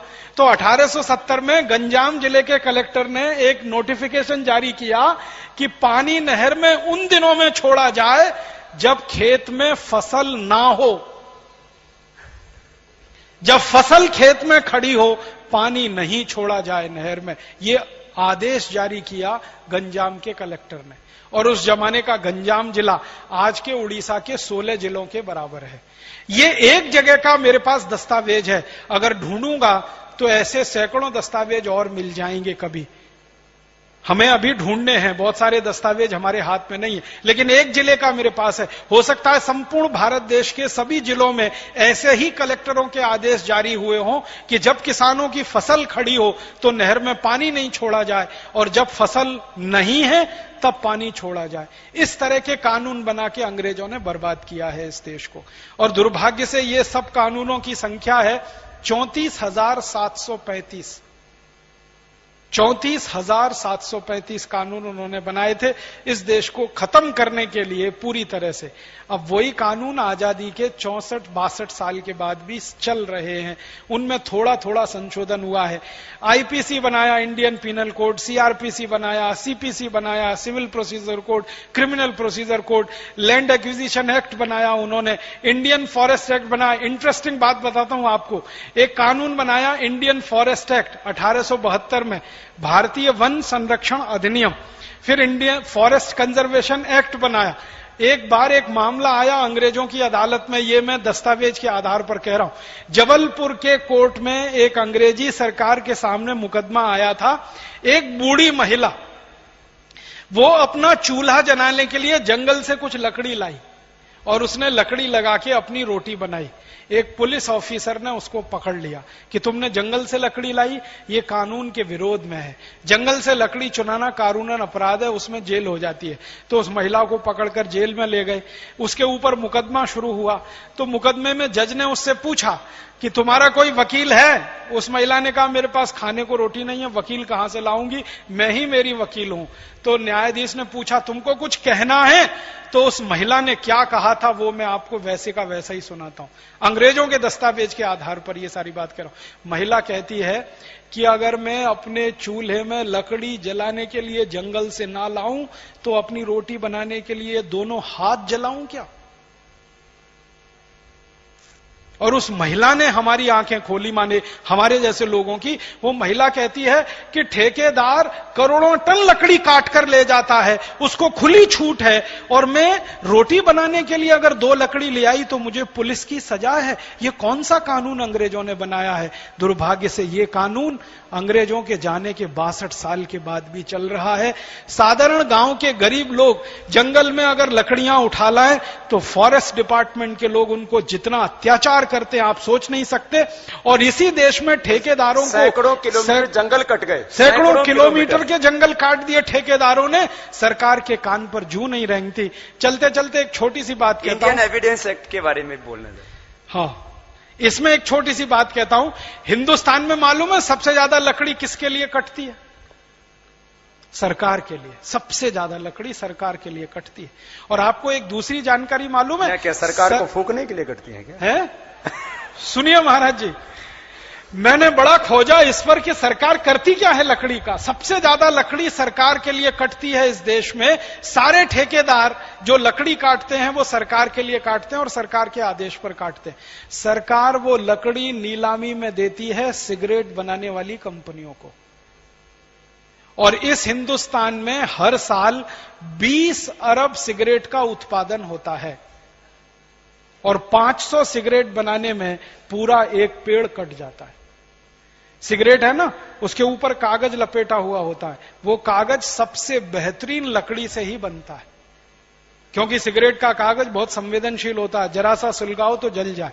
सिगरेट के ऊपर जो कागज लपेटा जाता है उसके लिए, फिर सिगरेट को पैकेट में बंद करने के लिए जो कागज खर्च होता है उसके लिए, मैंने एवरेज निकाला 500 सिगरेट अगर पैकेट में बंद हो गई बनकर, तो एक भरा पूरा पेड़ कट जाता है इस देश में।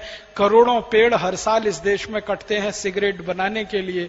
और वो सिगरेट बनकर जो धुआं निकलता है, उस धुएं से जो फेफड़े गलते हैं और उससे जो कैंसर होता है और उससे जो मौतें होती हैं और उन मौतों पे देश का जो नुकसान होता है, वो एक अलग हिसाब है। और फिर यही सरकार कितनी बेईमान और हरामखोर है कि सिगरेट के खिलाफ विज्ञापन नहीं आना चाहिए टीवी में, उसके लिए नाटक भी करती है। सिगरेट के खिलाफ सिनेमा में कोई सीन नहीं होना चाहिए, उसके लिए भी नौटंकी यही सरकार करती है। और मद्य निषेध विभाग भी इसी सरकार का है और सिगरेट के खिलाफ विज्ञापन करने का विभाग भी। क्या हरामखोरी इस देश में लोकतंत्र के नाम पर चल रही है, ये आप जरा सोचिए, समझिए। शराब वाला कब से वैध कानून? पहले शराब बेचना हमारे यहां पर बहुत घृणित काम माना जाता था। शराब बनाना और शराब बेचना ये हमारे यहां पर घृणित माना जाता था। पिछले दिनों मैंने एक बात उठाई कि भाई जो शराब बेचने वाले लोग हैं, वो व्यापारी जो है वो अत्याचारी हैं, वो माफिया हैं और वो मौत के सौदागर हैं। तो कुछ लोगों ने इस पर टिप्पणियां भी की कि बोले बाबा जी वो तो कानून के दायरे में काम कर रहे हैं। पहले शराब बनाना और बेचना दोनों घृणित माने जाते थे, गैर कानूनन माने जाते थे। भारत की राजनीतिक व्यवस्था करोड़ों वर्षों पुरानी है, उसमें कभी भी शराब को वैधता नहीं थी, माने उसको गैर कानूनन माना जाता था शराब बनाना और उसकी बिक्री करना। तो वो शराब वाला कानून कब 1840 से आया स्वामी जी, जिसका नाम है सेंट्रल एक्साइज एक्ट। ये पहले सेंट्रल एक्साइज और सॉल्ट टैक्स एक्ट होता था, जिसमें शराब और ये नमक दोनों आते थे। तो 1840 से शुरू हुआ ये इस देश में। ये मैं इसलिए कह रहा हूं कि 1840 से पहले भारत में शराब बनाना और बेचना दोनों घृणित काम माने जाते थे, दंडनीय अपराध माने जाते थे। आज शराब बेचने वालों को, शराब बनाने वालों को पुरस्कृत किया जाता है और कानूनन उसको वैध माना जाता है। इसलिए मतलब अभी बीच में 2-4 बात और कहनी है हमको। एक बात हम कहना चाहते हैं कि लोग कहते हैं कि कानून से बड़ा कोई नहीं होता, कानून अपना काम करेगा, चाहे देश बर्बाद हो जाए, तबाह हो जाए, मां बहन बेटियों के साथ बलात्कार हो, अत्याचार हो, देश का यौवन बर्बाद हो जाए, देश का बचपन नशों में बर्बाद हो जाए, उनके लिए कानून अपना काम करेगा। कानून कहता है शराब बनाओ, कानून कहता है तंबाकू खूब उगाओ, खूब बच्चों को, बूढ़ों को, बीमारों को, बहनों को, बेटियों को, सबको खिलाओ। हम कहते हैं कि कानून सबसे बड़ा नहीं होता, देश सबसे बड़ा होता है। देश सबसे बड़ा होता है और जो कानून देश के खिलाफ है उनको बदल देना चाहिए। तो ये एक दर्शन है। हम कहते हैं कानून सबसे बड़ा नहीं, देश सबसे बड़ा होता है। देश अपना काम करेगा और देश से बड़ा कोई नहीं होता है। ये अंतर है, ये है कानून व्यवस्था में। और अभी उसमें थोड़ा 1-2 बातें और हम जोड़ देना चाह रहे हैं। ये इंडियन एविडेंस एक्ट, जिसके कारण से देश के 3 से 4 करोड़ लोगों को न्याय नहीं मिल रहा और करीब 10 करोड़ लोग न्यायालयों के चक्कर काट रहे हैं। आप सोच सकते हो कितना। ये मैंने एक बार दैनिक भास्कर में पूरा का पूरा इसके ऊपर पूरा फ्रंट पेज आधा भरा हुआ था और उसकी पूरी स्टडी मैंने की, आज से 3 साल पहले की बात है। तो करीब 10 करोड़ लोग न्यायालयों के चक्कर काट रहे हैं। 3.5 से 4 करोड़ लोग तो उसके अंदर सीधे जुड़े हुए हैं, फिर उनके गवाह और उसके वकील, कुल मिलाकर के हर परिवार का एक सदस्य औसतन ये हालात क्यों है, इसका थोड़ा सा बताते हैं आपको। कि लोग कहते हैं ना बाबा कानून में क्या बदलने की जरूरत है, कानून तो अपना काम कर रहा है, कानून तो सबसे बड़ा होता है, कानून को बदलने की बात करोगे तो आपको भी जेल में डाल देंगे। ये इंडियन एविडेंस एक्ट बना 1890 में, और 1890 में अंग्रेजों ने ही बनाया इसको। अंग्रेजों के सामने ये बड़ा प्रश्न था कि भारत की न्याय व्यवस्था को कैसे खत्म किया जाए। तो भारत की न्याय व्यवस्था क्या थी और अंग्रेजों ने उसको कैसे खत्म किया। भारत की न्याय व्यवस्था के बारे में एक ही छोटी कहानी सुनाता हूं। हमारी न्याय व्यवस्था कैसी होती थी। एक राजा का नाम आपने सुना, विक्रमादित्य, चंद्रगुप्त विक्रमादित्य, बहुत न्यायप्रिय राजा। हमारे देश के किसी भी राजा की कहानी आप पढ़ना तो पहला ही वाक्य मिलेगा, वो न्यायप्रिय था, प्रजावत्सल था। हर राजा इस देश में न्यायप्रिय हुआ, माने न्याय देने का काम इस देश में राजा करता रहा। तो चंद्रगुप्त विक्रमादित्य के राज्य में 2 महिलाएं आई। एक बार एक मुकदमा आया, 2 महिलाएं थी, एक बेटा था। एक मां कहती थी मेरा बेटा है, दूसरी मां कहती थी मेरा बेटा है। राजा के सामने मुकदमा पेश हुआ तो राजा ने उसका न्याय करने के लिए कहा कि तलवार लाओ और आधा आधा काट दो, आधा एक मां को दे दो, आधा दूसरी मां को दे दो। तो जैसे ही तलवार आई और बच्चे को काटने के लिए तलवार उठाई गई तो तुरंत असली मां चिल्लाने लगी, नहीं नहीं इसको काटो मत, लगे तो पूरा का पूरा दूसरी मां को दे दो।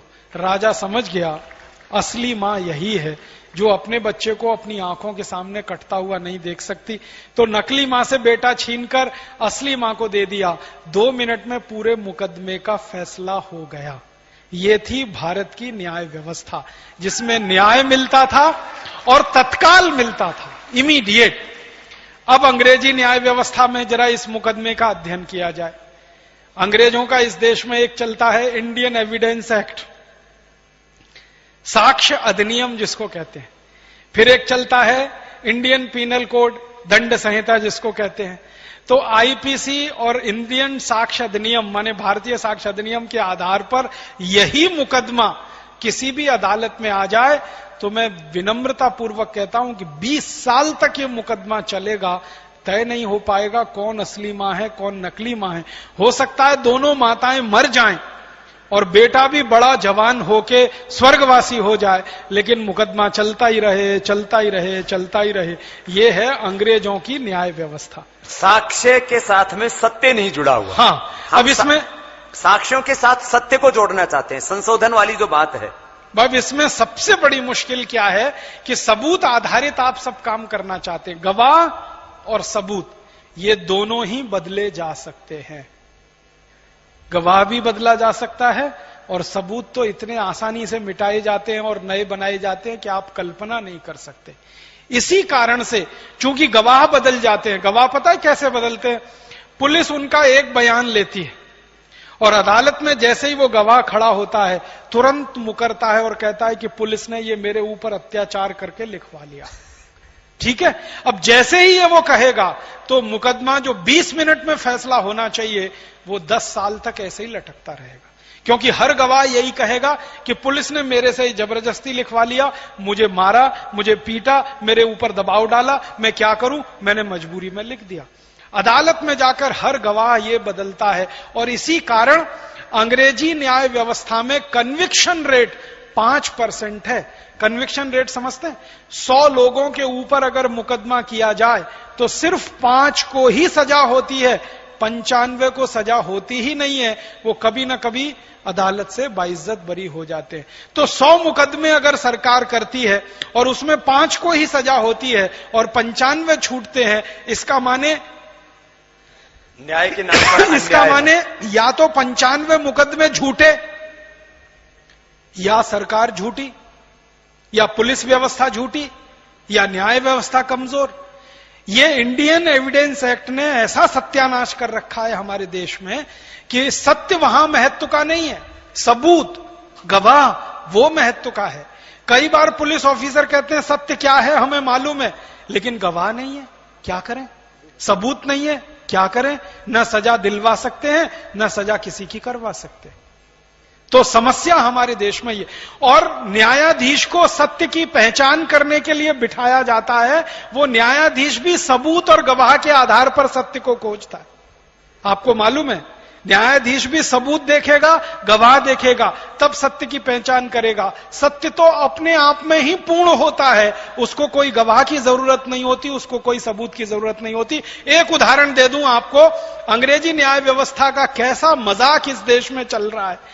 आपने देखा बंबई में 26 नवंबर को जिन लोगों ने गोलियां चलाई, आतंकवादियों ने पाकिस्तान से आकर और सैकड़ों लोगों को मार डाला, उनमें से एक बचा है।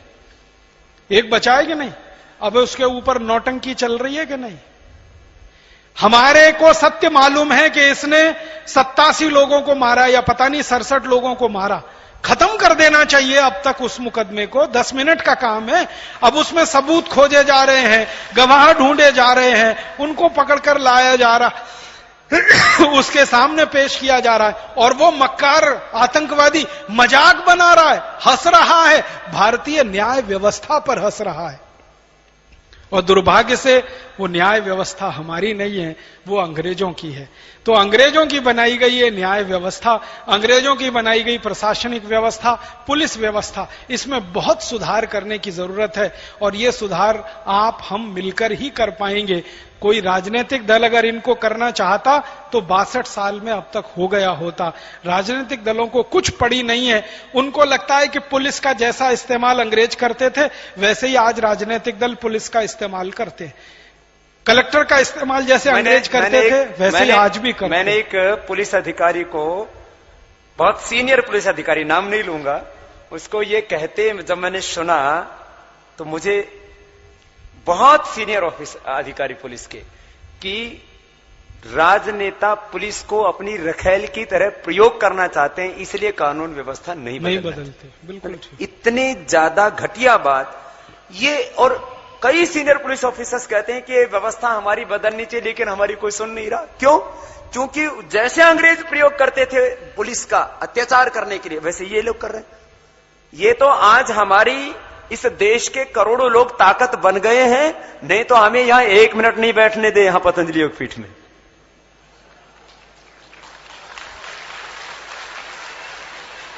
मुझे बहुत लोगों ने कहा, बोले बाबा जी आपको भी शंकराचार्य जी की तरह उठा करके जेल में ठोक देंगे। मैंने कहा हम ताल ठोक के कहते हैं, जिसकी हिम्मत है आकर के ठोक के दिखाए जेल के अंदर, फिर हम दिखाएंगे। मेरे से बहुत लोगों ने कहा, बोले बाबा जी ये गवर्नमेंट आपके खिलाफ ये कर देगी, ये गवर्नमेंट वो कर देगी।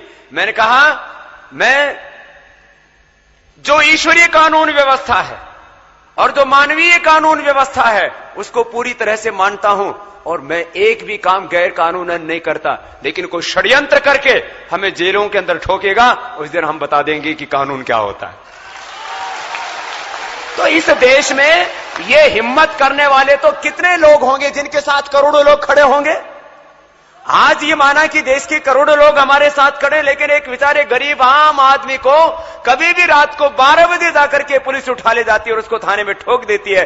6-6 महीने जमानत नहीं होती है, 12-12 सालों तक लोग जेलों में सड़ते रहते हैं। आप कह दो और कुछ कहना है? मुझे तो बस ये एक आखिरी ही बात कहनी है कि हिंदुस्तान में इस बात को गंभीरता से, क्योंकि मैं बीच में इसलिए बोला कि ये बात बीच में आ रही थी, इसलिए मैंने इस बात को कहा। आपको सिर्फ ये चिंतन करने के लिए एक बात मैंने कही कि भारत की पूरी न्याय व्यवस्था, दुर्भाग्य से अंग्रेजी न्याय व्यवस्था, भारत का तो उसमें कुछ भी नहीं है, अंग्रेजी न्याय व्यवस्था जो आज हमारे देश में चल रही है, इसमें कन्विक्शन रेट सिर्फ 5% है। इस बात को ध्यान रखिए। माने 100 मुकदमे अगर किए जाते हैं तो 5 को ही सजा होती है, 95 उसमें से छूट कर निकल जाते हैं, चाहे वो बलात्कार के अपराधी हों, चाहे मर्डर के अपराध। आपको मालूम है बड़े बड़े क्रिमिनल इस देश में चुनाव लड़ लेते हैं, मर्डर करने के बाद चुनाव लड़ लेते हैं, क्योंकि सबूत उनके पक्ष में होते हैं और गवाहों को वो फोड़ लेते हैं। तो सबूत और गवाह के आधार पर चलने वाली इस व्यवस्था की सबसे बड़ी कमजोरी ये है, गवाह अगर कमजोर है तो या तो बिकेगा या डर में टूटेगा, और सबूत तो कभी भी बदले जा सकते हैं। आपको मालूम नहीं है, फॉरेंसिक लैब की रिपोर्ट्स पूरी की पूरी बदल दी जाती है। ऐसी हमारे देश में घृणित व्यवस्था है, इसलिए न्याय मिल नहीं पाता। 3.5 करोड़ मुकदमे पेंडिंग हैं, वो इसी कारण से पेंडिंग है। Indian evidence act, Indian penal code criminal procedure code और सिविल प्रोसीजर कोड, ये सब अंग्रेजों के जमाने के ड्राफ्ट किए हुए हैं। उनका कहना ही ये था अंग्रेजों का, न्याय किसी को मिलना नहीं चाहिए, अन्याय हमेशा हरदम हर एक पर होना चाहिए, तभी ये लोग गुलाम बनेंगे। तो अन्याय करने के लिए जो व्यवस्था उन्होंने बनाई है, दुर्भाग्य से हम उसको न्याय व्यवस्था कहते हैं। और मैं विनम्रता पूर्वक कहता हूं, न्यायाधीश कोई नहीं है इस देश में, सब कायदाधीश हैं, क्योंकि कायदे और कानून के हिसाब से फैसला करते हैं, न्याय कभी नहीं देते। मैं आपको एक उदाहरण से कहता हूं, एक कानून है हमारे देश में, वो ये कहता है कि गाय को अगर आप डंडे से मारोगे तो आपको जेल हो जाएगी, और उसी गाय का आप कत्ल कर दोगे और मांस बेचोगे तो सरकार की तरफ से करोड़ों रुपए की सब्सिडी मिलेगी। तो गाय का कत्ल करने पर करोड़ों रुपए की सब्सिडी है, और उसको डंडे से पीटा तो जेल हो जाएगी। क्या न्याय व्यवस्था है इस देश में? अब इस कानून के आधार पर कभी कोई फैसला देगा न्यायाधीश, तो गाय की हत्या करने वाले को कभी कोई सजा नहीं हो पाएगी, और गाय को बेचारे डंडे से मारने वाले किसान को हमेशा जेल में ही रहना पड़ेगा। तो कानून अगर गलत है तो न्याय कहां मिलेगा? इसलिए हमारी आज की व्यवस्था कायदाधीशों की व्यवस्था है, न्यायाधीशों की व्यवस्था नहीं है। हमको करना है कि न्यायाधीशों की व्यवस्था लानी है, इस कायदाधीशों की व्यवस्था से देश को बाहर निकालना है। धन्यवाद, आभार।